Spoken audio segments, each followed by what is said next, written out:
Okay, power off, plug out. Okay, wow. I would have thought, hey man, there's an extra switch in here. Definitely, I can't push this past the switch.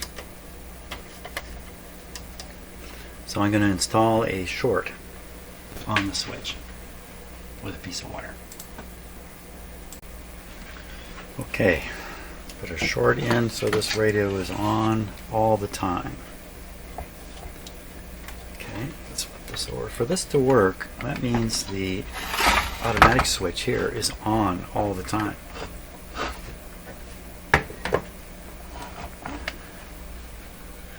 Okay, ready to try it again. Volume's over here. And what exactly am I trying? I'm just going to operate it standing up like this. Maybe wiggle a few tubes. Maybe that's about as far as we're going to get today. Here we go. Okay, and power on. Okay, dim bulb, jump to life.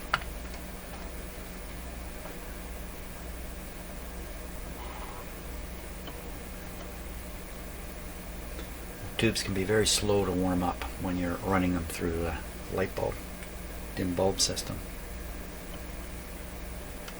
That's full volume.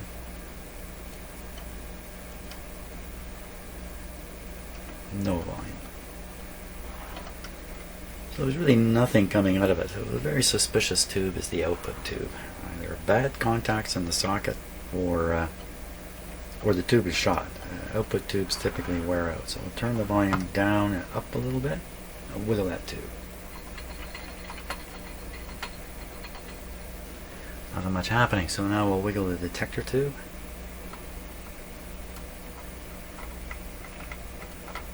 Nothing coming out of the speaker at all. Turn it up. Well, there's a radio rumble.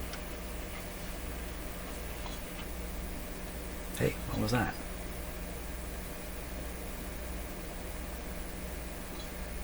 It's like we had something for a moment there and I wrecked it.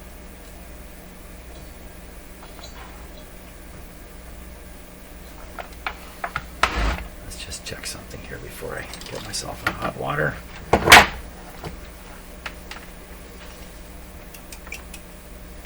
Just a little bit of a hum coming out of the speaker. Chassis. Good. Frame. Nothing serious there. Looking for a 120 volts or 60 volts or something like that in that spot there to be aware of. Okay, other tubes may be loose. We'll wiggle a few others, just work our way back along the chain. This is the IF amplifier. Where's the volume? Right up. Not a sound. And then this is the rectifier. Maybe the rectifier is no good. Maybe there's no B plus in the set. And this is the first tube. And fat chance that's going to work if nothing else is working. So it could be bad rectifier, no B plus. Do hear a little bit here.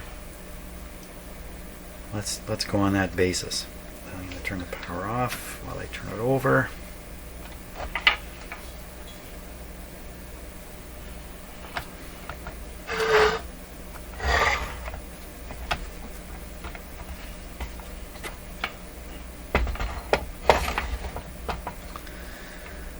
So what we would want to check for here is that B plus. It's going to be around 130 volts, something of that sort. Should be right on the capacitor. I see a capacitor positive here. I see another one over there. Okay, power on again. Volume is down. You never know, it might just come to life suddenly. Or it could come screaming hum or anything. Okay, we'll look for B plus on this terminal. Not much there.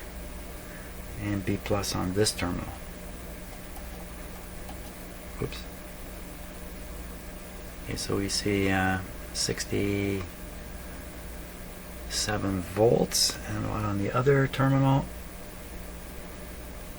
Oh, watch it. You got nothing. Nothing. How do you get nothing on something on one and nothing on the other? Open resistor. So I'm looking for, where is that resistor? Maybe that guy? I don't know. I'd just be guessing at that point. Let's look on the schematic.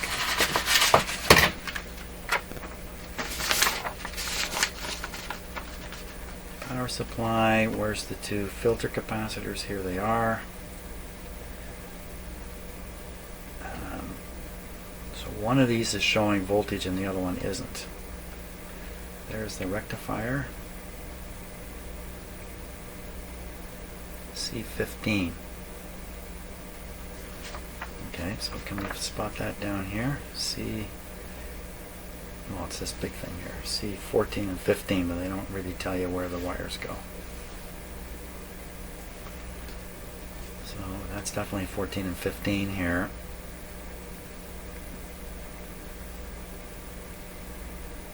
It looks like it's supposed to be 110 volts. So one of these is going to the output transformer to feed like the less filtered side is going here. The more filtered side is heading through the radio on this line here.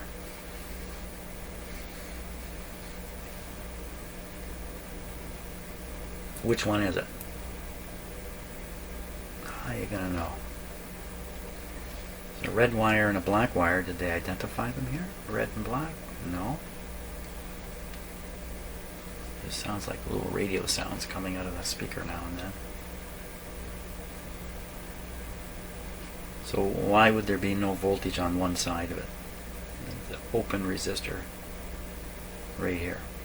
1.2K R10. Where's R10? So R10 is right there. R10 is that one. R10 is the one I pointed to. Okay, so what do we got? We got a big DC voltage across it. Let's find out. 76 volts. Isn't that the whole shooting match? Let's go back to the capacitor. One side, blue side. Is it 76? 69. And the other side still giving a nothing. And across this resistor. This could just come to life any moment here. Well, I don't think you want 78 volts dropping across this resistor. It looks a little discolored. What's it supposed to be? Did it say 12 something? Okay, back to the capacitors. 1.2K. Should be brown, red, orange. I don't know. Does that look like brown, red, orange? It looks like brown, darker brown, really dark brown. Okay, next question is there any current going through it? We'll test for current this way.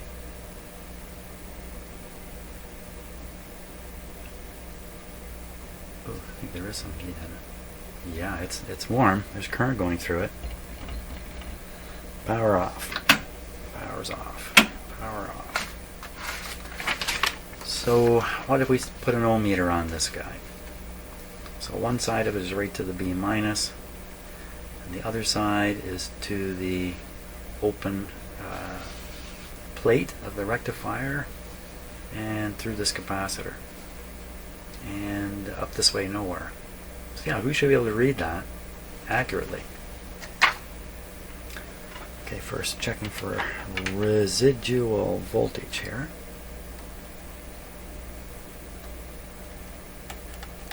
Nothing there. And just check right on these capacitors just to be sure. Nobody there. Okay. Supposed to be what? Huh? 1200.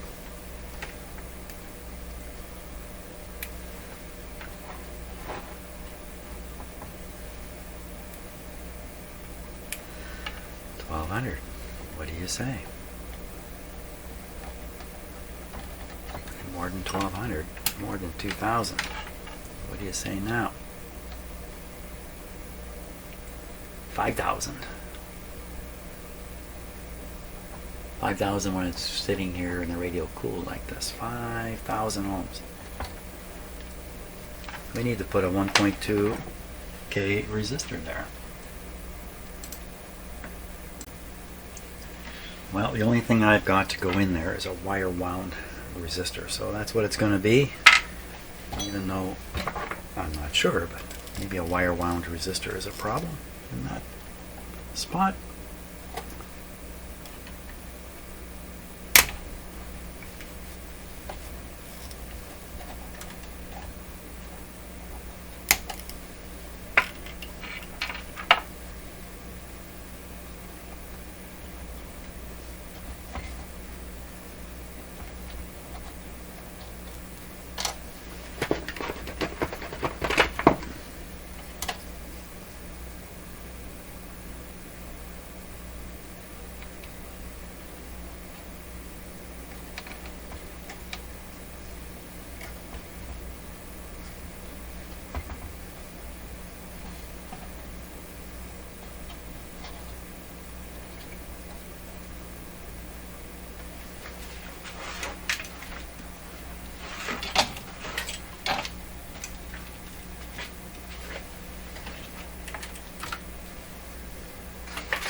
Solder.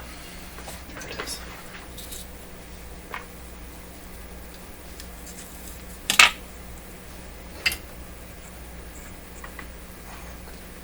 Solder up one side. Now the solder in this radio has been behaving a little strange. It's very slow to melt, very slow to go hard again.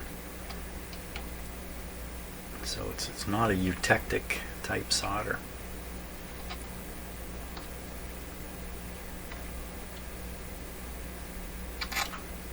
I would say.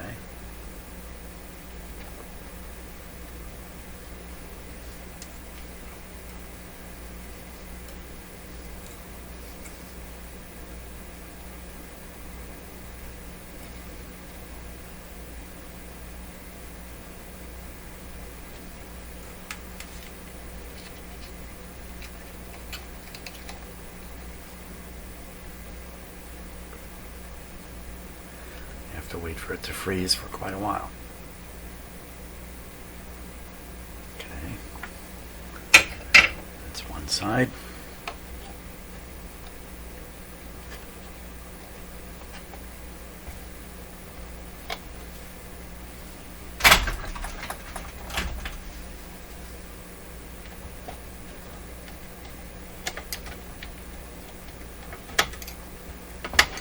Scratching the wire a bit.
Okay, now this time we should get a much better response out of the radio.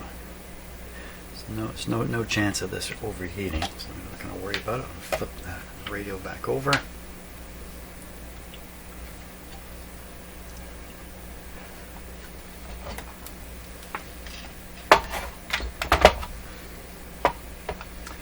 Okay.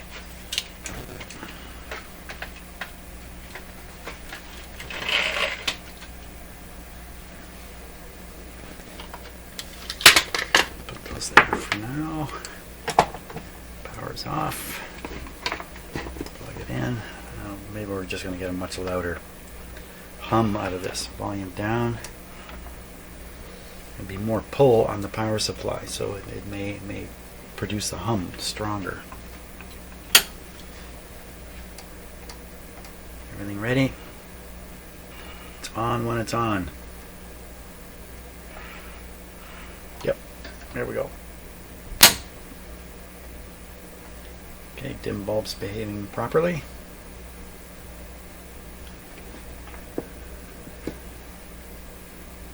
Takes a little bit of time for things to warm up.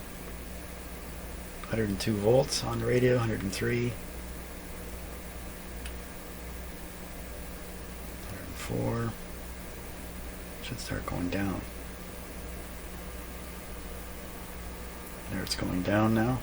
102, 101, 99. So the tubes are pulling current.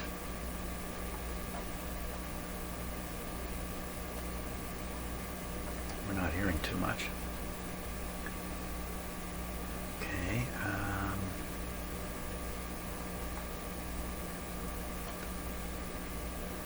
95 volts.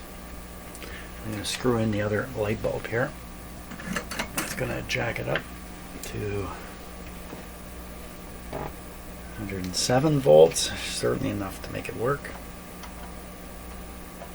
Does not sound like a radio. Not happy about that. Okay, a little wiggling of the tubes.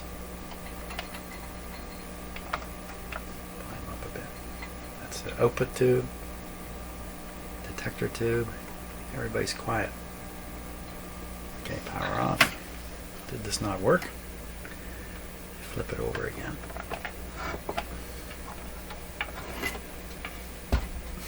Holding it by its knobs. Okay, volume's down, power back on through the dim bulbs. What do we got for a B plus?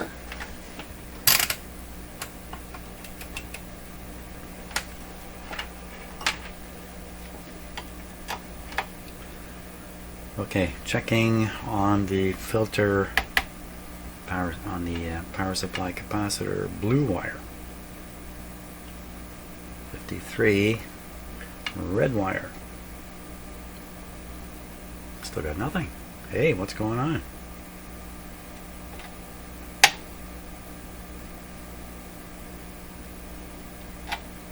Nothing. Okay, across the resistor.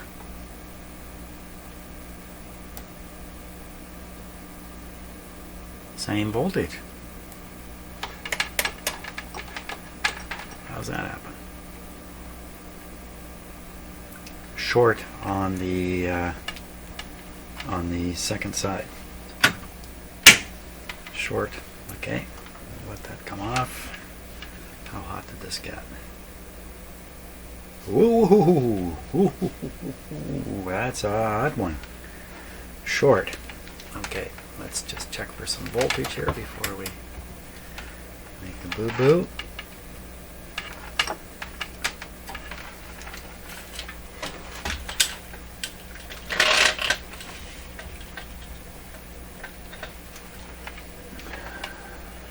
Okay. Voltage left on the capacitor. 0.7 volts. And on the other side, there's still voltage left here. Looking for a short circuit. How do you get a short circuit in those kinds of readings? So theoretically, if I've got it right, one side of this capacitor is hooked up to one side of this resistor somehow. I don't see how. And the red. Okay, so I can see the red wire gets to here through a series. The other side, well, it could be something going on underneath here I can't see.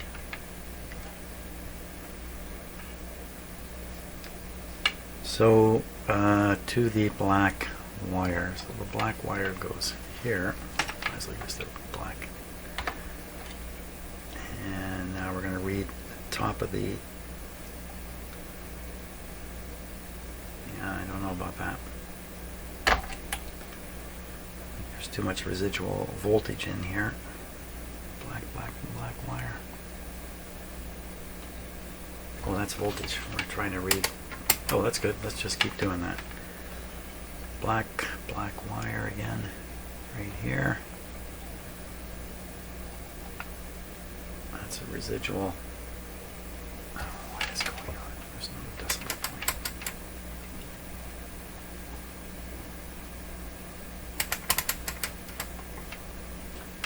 So the decimal point disappears. The meter's not working right. Okay, back on the black wire from the capacitor. And the positive side, almost a zero now. And the other one, really pretty much a zero. Okay, that's good. Resistance, we would expect quite a large resistance here. And a charge up on the capacitor. Okay, blue wire. Son of a gun. Try that again. Blue wire.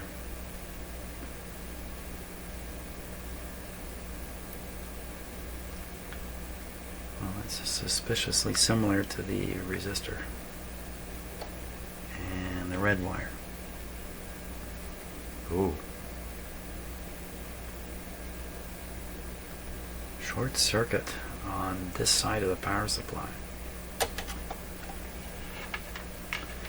We're going to nip the red wire on the capacitor here. And we're going to repeat that, not to the wire, but to the terminal and to the black.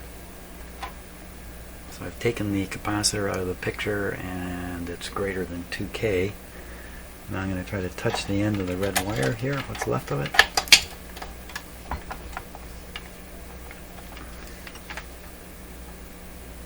That. Just a momentary thing. Okay. Back on. Phew. Just get on there for a moment. Short circuit in the capacitor.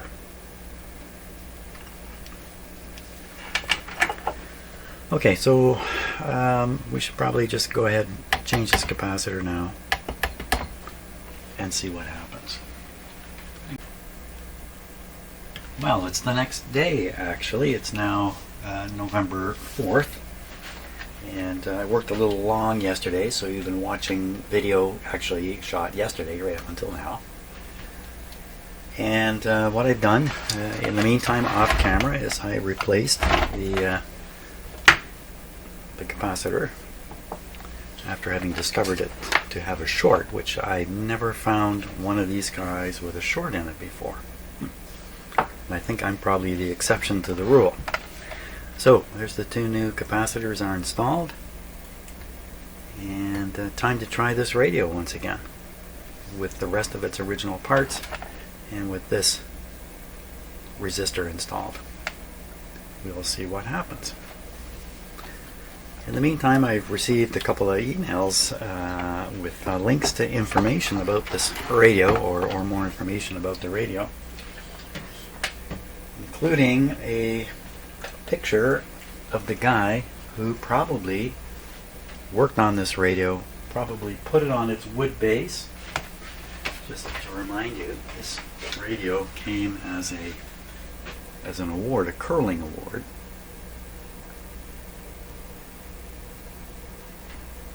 Stuffy Reed. He was the skip, I guess. But down here it says West End Radio Limited. Well, I won't say more about that just now, but at some point we'll be looking at the picture of the fellow who probably mounted this radio on that piece of wood and gave it to the curling group. A picture of him when he was 18 years old, and that would be back in the early 1920s. But let's just plug this guy in now and see what it does. So again, I've wired the on-off switch, one of them anyway, so it's always on. The volume turned down. Don't know what's going to happen here. I did that capacitor, but I did not test the radio afterwards. Okay, here we go. Presto. Okay, clock motor's going. Did it seem to me that this light came on more minimally? Of course, I've got two lights in. That's why that happened. I've got two lights in, so we're going to get pretty much full voltage here. Okay, 112 volts. Turn it up a bit.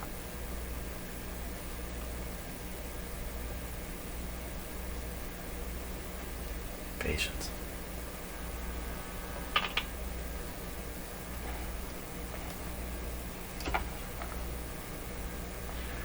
So there's a faint hum, not a low hum. It sounds like a high impedance to a grid type hum. Now we better just tune the radio a bit. No response. We'll wiggle a couple of tubes.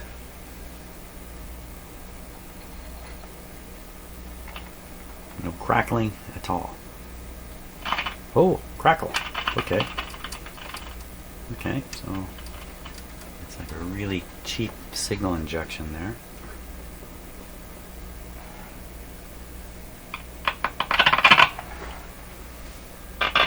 So this is the front end tube, and it's making sound out the speaker.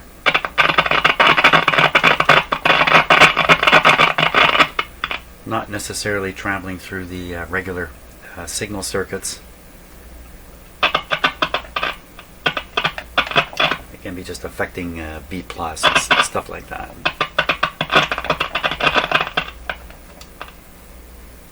But I don't think any radio sound is coming through. Just a buzz. Now we're going to check this panelescent light here. Chances are it's not working, but apparently you can really only see it in total darkness. So let's go for total darkness here. See what we see, and where's the adjustment? The adjustment's right here. Just in case it's set low. Now, I don't see any light. Let's turn this up. Turn it. Yeah, I don't think there's any light in that at all. On camera, you can't see a thing. With my eyes, I can see it. But it's just the light, ambient light in the room, as little as there is. Okay, all that blue light in the background is coming from a little LED on my SDR radio back there. Wow. Yeah, panelescent light appears to be dead, and that's a very common thing. But it does have these clips here, which I still think are the connection to the panelescent light. We'll investigate that at some point. So radio's been on plenty long now. Nothing. Should take a look at the B plus on it. Let me turn it off here. I'm going to flip it right over.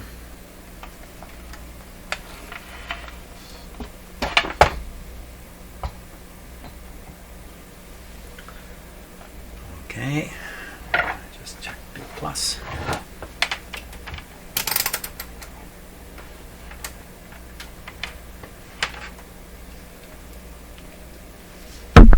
Whoops, slapped the microphone there.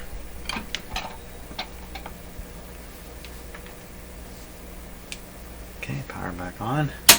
Just going through the dim bulbs.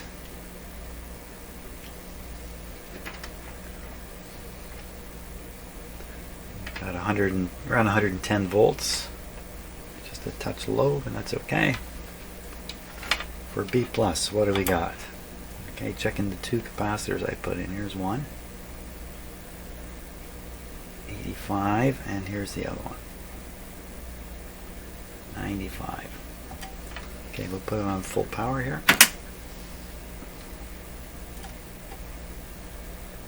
One of them.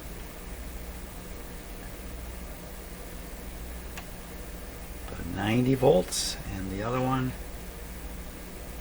106. So that's, that's typical of one of these kinds of radios. Why so quiet? So we're going to look for B plus on the output tube. Where is the output tube? Let's see, I flip this over. I think it's over here.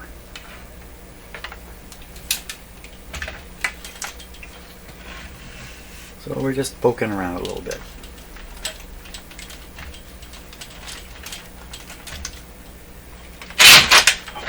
Yeah, poking around there. Explain what just happened. It's a stupid thing. There we go. A stupid thing happened there. I'm getting my voltmeter leads tangled up on everything for some reason. Okay. Take a look at that tube. Offhand, I don't know which one's going to be the B plus one, so we'll just try them all. Let's try this. I'm watching that meter.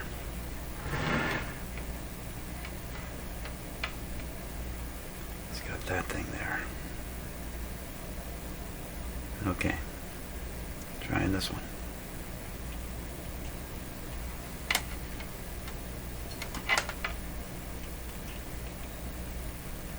So there's an extra buzz comes out of the speaker, but it's very quiet. No voltage. How about this one? How about this one?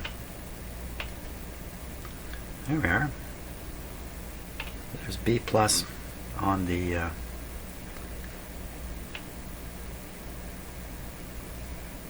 output tube. Now this is the detector tube here. Let's poke around with it. That's probably the grid. It's coming from. So we get something onto the volume control. You can hear it. This is a grounded line here. This must be ground. So I'm reading to the chassis here, which isn't the smartest idea, come to think of it. I really should be down here. Let's repeat those B plus measurements.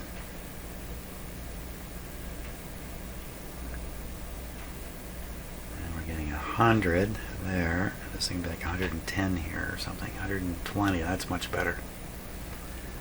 Yeah, it's better that I check to the B minus line than to use the chassis. That's a mistake. Very good. How warm is that getting?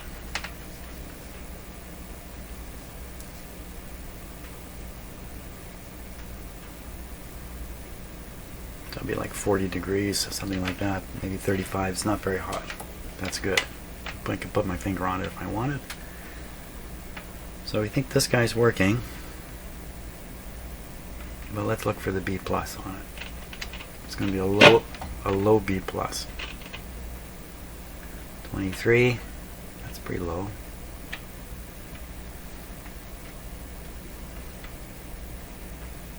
That was it. 23 is the B plus. Whoops. So it is getting some B plus. Let's go back another tube. Try this guy.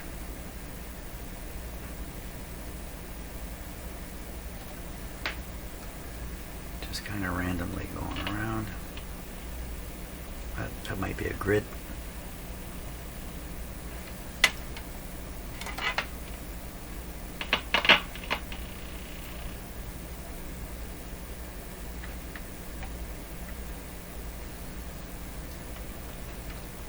plus is going to be right here.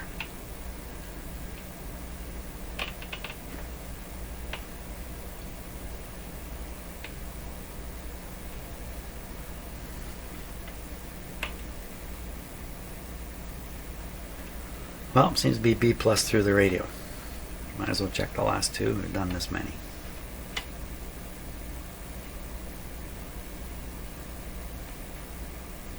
This one's going to get its B plus right here. This last guy, well, we just gets it right there. Did I just check that? So everybody's got B plus. So that's the main voltage that makes the tubes conduct and operate. Why no sound? Something wrong with the volume control?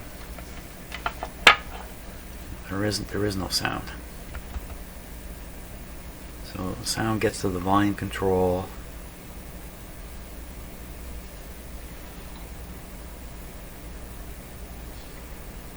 That's a good question. It must come in this way. Yet this is usually a grounded terminal. The center post here. Is there voltage on it?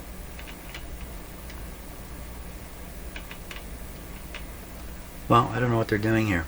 Usually these center posts and tube sockets, and oddly enough this is the only one with such a thing.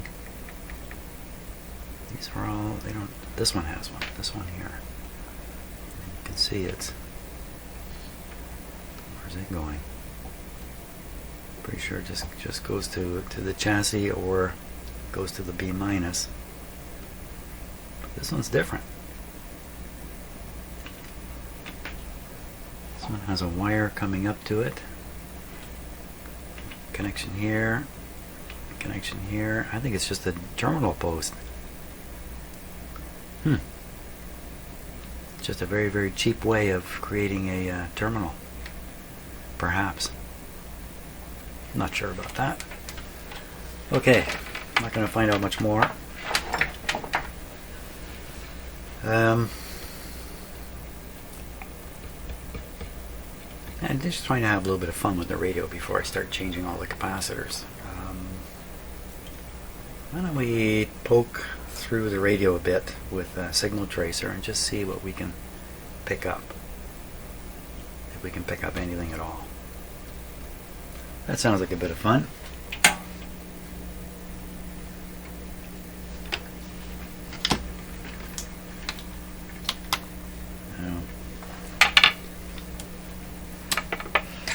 So I can ground this either on the chassis or onto that B minus. Should really be on the B minus. This radio is not plugged into a regular outlet by any means. It's going through an isolation transformer, and that's why I can do this. Caution, everybody everywhere. Even doing this might make a click. No, good. What this means though is that I bring a second piece of plugged in the wall equipment. That would be as opposed to this kind of just floating ungrounded floating battery operated meter. If I bring in any other piece of equipment you see in my shop, they're all grounded, including this one, grounded to the power system neutral or ground system in my house. So as soon as I apply one, the picture changes here. I can no longer pretend it's isolated, it's not anymore, and the shock hazard increases. So if I were to stick my bare foot on the floor here, I have a tiled floor, so I'm not exactly sure just what kind of resistance there would be, but if it were concrete, a little bit of moisture, and stick my sock foot on it, stick my finger on this radio, even the chassis, I'm taking my life in my hands with that in its place. So not to fool around with these. But I have it in an isolation transformer, as I'm saying. I'm wearing rubber-soled shoes. I'm smart enough to keep one hand away, and I only get one shock a year. Still get shocks. About one a year. And they're just mild shocks. It's been a long time since I got a whopper. A long time. Okay, so this is set for audio right now, so we'll start on the audio end of things. we'll see what is coming. I have to move this closer. What is coming to the volume control here? Nothing.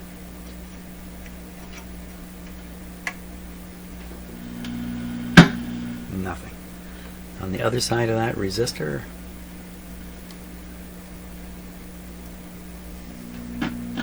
nothing. Oh, what was that? I think the clock just clicked. So the alarm is set to, yeah, that's what happened. The alarm just went off on this clock, except the alarm is disabled right now, so we don't hear it. What time is it? It's coffee time.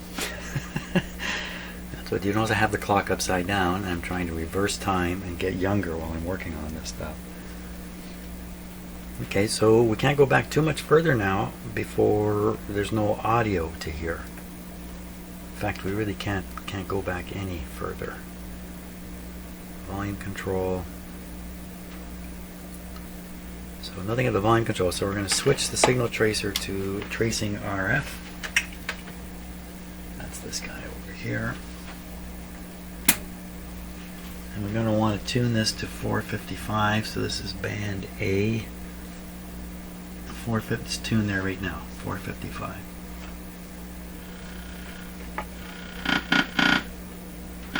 Now this is a radio receiver, so it's detecting and producing audio from the signals it picks up, including noise stuff.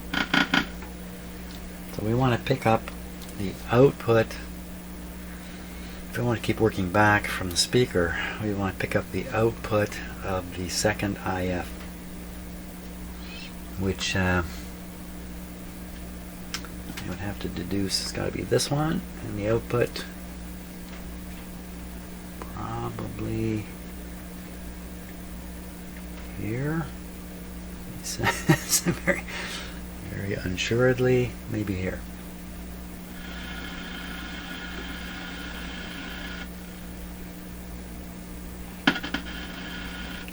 That sounds like a radio to me. Let me tune it.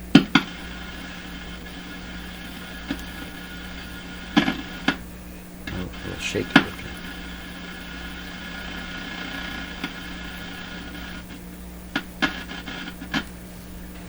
Get a better spot here.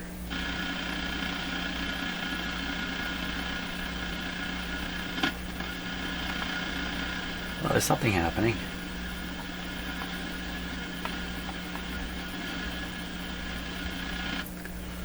We come and look on the other side of that transformer. I think I might be able to do it right here. Oh, holy, holy. Get your hand on the volume control there.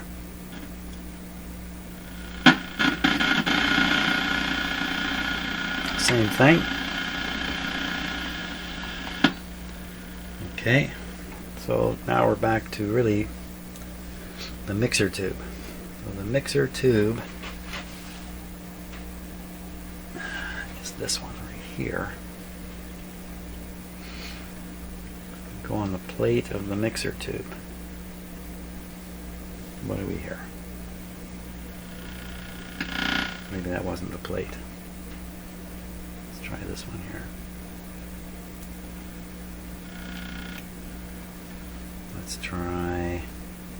Let's try them all. Okay, so I'm on the mixer tube. I'm actually I'm tuned to 455 here. So this isn't quite making sense what I'm doing, but let's just keep doing it because why not? So sometimes doing these things, just you see something you haven't seen yet, you know, just by forcing yourself to look at stuff. I'm getting nothing here.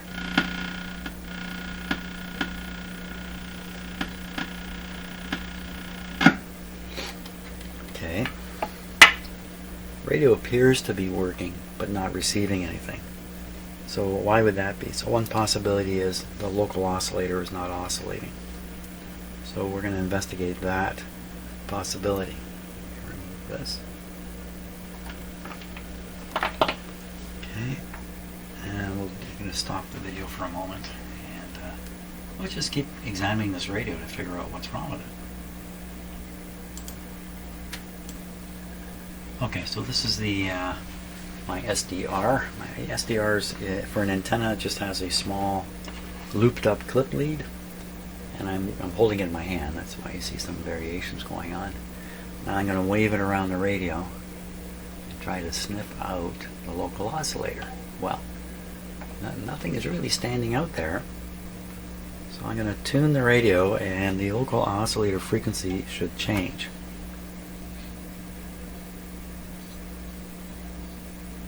And I don't see one.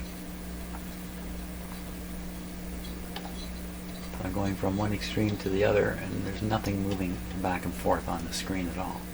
There's no local oscillator in this radio, which is why when we tune it, it doesn't do much, except right at the extreme it kind of raised the noise level a wee bit, which is not indicative of a local oscillator. So if the oscillator was working, the radio would, as we tuned it, would make a lot of funny sounds of some sort, or even pick up stations. So we know that one of the key problems with this is, do I need to say it again? No local oscillator. So I think we need to check the tube about that. Okay, I'm going to power off the tracer here and power off the radio. The tube we would want to check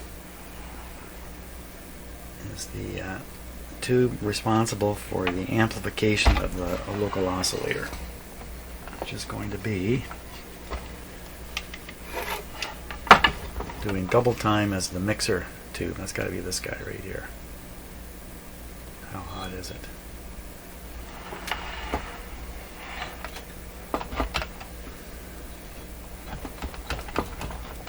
This is a 12AT6, I believe. Come on out of there. Wow.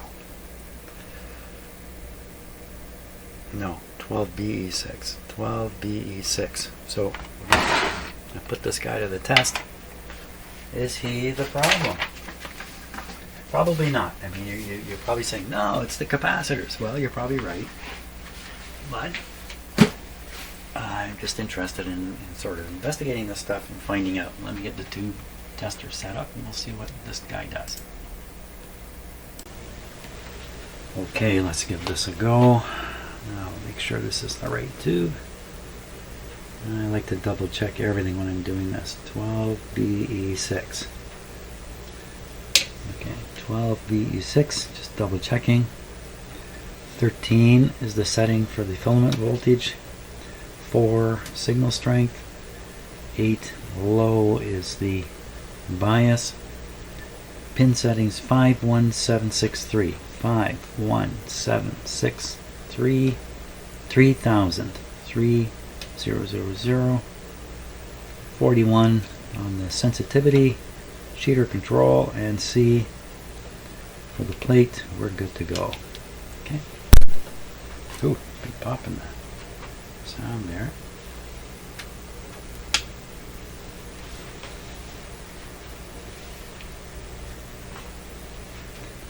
So I'm having a little bit of trouble with some of my tube sockets. It would appear that this did not connect. You can see the heater. You can see the pilot light flickering. Well, I have to bring out another tube tester to make this work.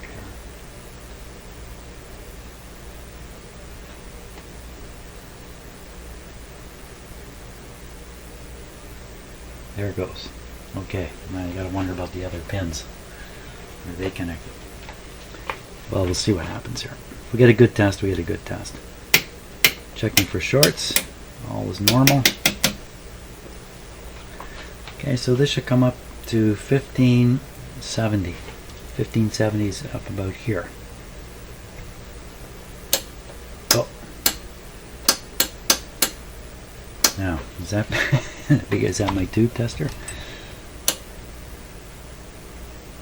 Doesn't look like it.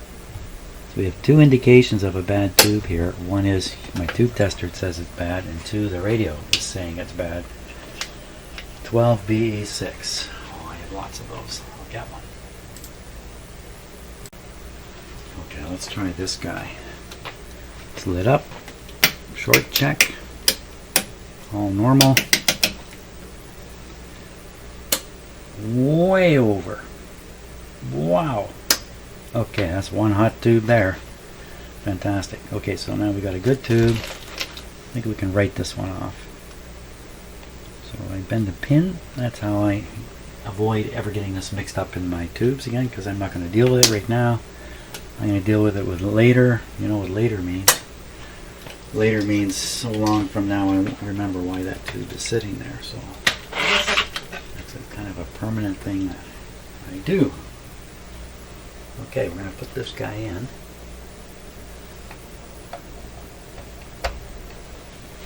Okay, and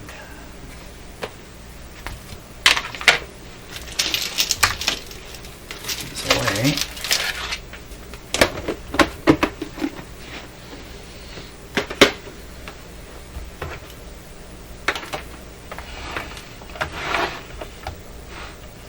We're ready to go again. This time it's very likely to work. Okay, turn the volume down, turn the power on.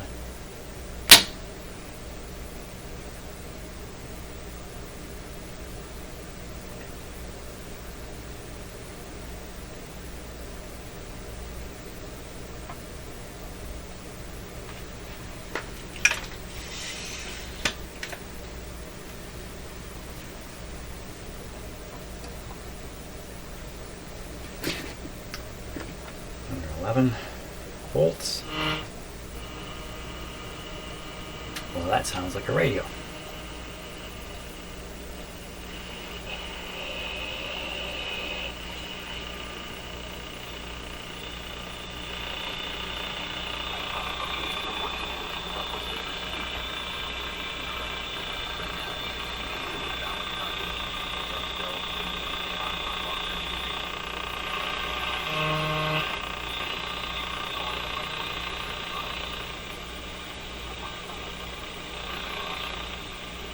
That's interesting.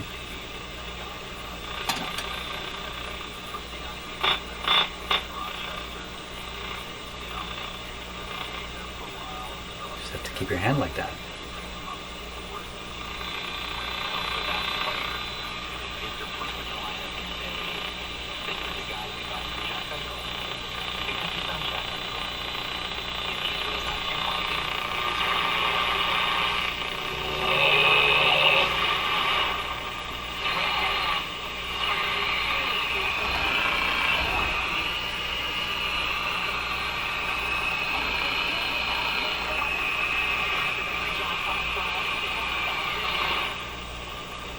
Trying for a French station.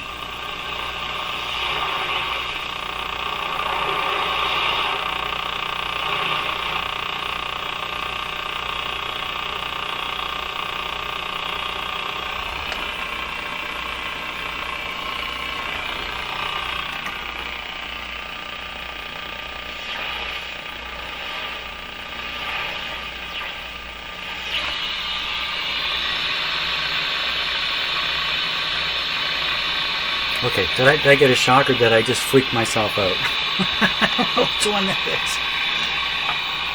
is. Are you like me? I am so shock averse that any little thing that happens that feels like a shock, I freak right out. Like that. Let's just see. My hand was bumping up against this metal plate. That's not even a metal plate. That's a fiber board. I don't see. How could I possibly be getting a shock? Yeah. I wasn't. Sometimes I get little like nerve shocks. Just, you know, I guess your bones squeeze your nerves for a moment in your wrist or something like that. It just happens. And, oh, I think I'm being electrocuted. There's nothing there. That's crazy. That's not even conductive.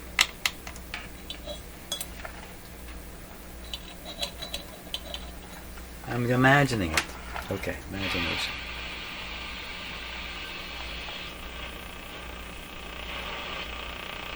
I'm sure I picked it up here weakly, very weakly.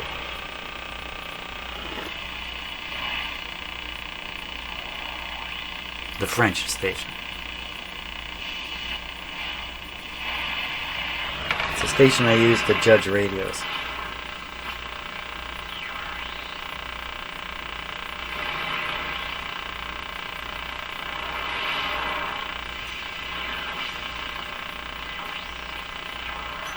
That's good enough though. That's good enough for now. Okay, radio's working. Got a few more parts to change. I'll probably improve its performance. Not too many parts though. And that's fantastic. Now, what about this switch up here? So, the switch on the volume control is shorted. What's it doing there? I can't imagine this is going to do anything. So this thing was offered as an award in it says 1956-57 on here. Somewhere it does say that. And trust me on that. 56-57. So assumably this radio is brand new. In 57, I think this was built in 55. 57 and ended up on that award plaque, and then was presented, no doubt, to the curling club in Aurelia.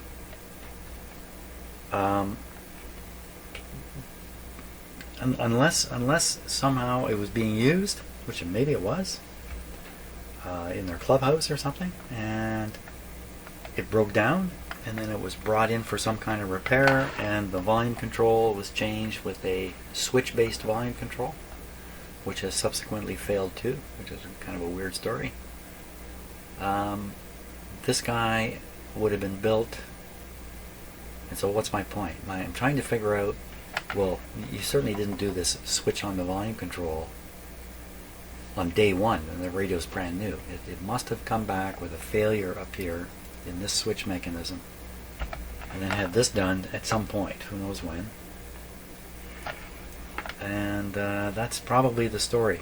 And then it probably went on the shelf, and eventually yard sailed out by the curling club, or somehow it left the curling club, got into private hands, traveled around, got into the hands of the person who gave it to me. Now it's in my hands. Something like that. I'll tell you what, I'll show you the picture of the guy, and we'll end the video there. Well, there he is, looking right back at us.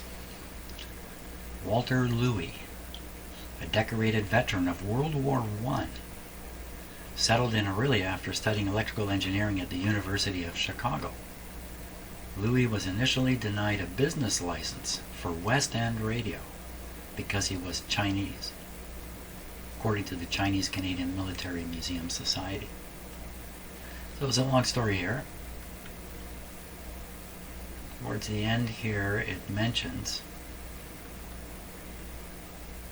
I don't know where it mentions it. It mentions that he was a curler. He was part of the curling club. So that would not be too surprising that he provided a award to it. But mostly the story is about his struggles of being Chinese in Canada, even though he fought in World War I. Which is interesting because November 11th is coming up in just a few more days. Though this fellow, obviously in this picture, he's got his military outfit on. It's a military picture, I guess. And it would have been taken in 1917, somewhere around there, I guess. Taken back from the war, it'd be 1918, 1919, go to school. Come out of school, a couple of years later, it's 1922, 1923. And he made a play to buy this radio shop here in Aurelia. Now, back at that time, Aurelia was a going concern. Aurelia was a very industrialized town, had a lot of foundries in it, doing a lot of steel work. Oddly enough, to me, it seems like it's a little out of the way, but back then it really wasn't out of the way. Since then, the industry has completely left Aurelia. Aurelia went through a downward slide, I guess, through maybe the 70s, 80s. 90s, but now it's strong again, and expanding, and it's a strong community.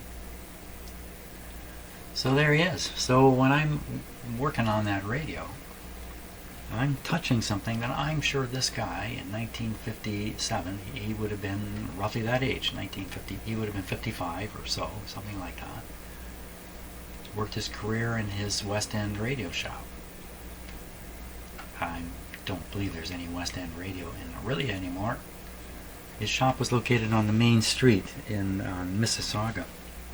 There are some old photographs, of course. Maybe I can find one with a picture of his shop. But there he is. It's kind of spooky to me to be looking right at this guy, and he's looking right back at me. Okay, so it's not too often I get that kind of history from something I'm working on. This makes me kind of excited about it, and that's it for today, though. I'm going to leave it at that. Tomorrow, I'm going to turn this guy off before I forget. Tomorrow, change the capacitors, do the alignment, put it back in the cabinet, all cleaned up, and we'll see if it looks like something you'd want to award somebody again. Great. So thanks a lot for watching.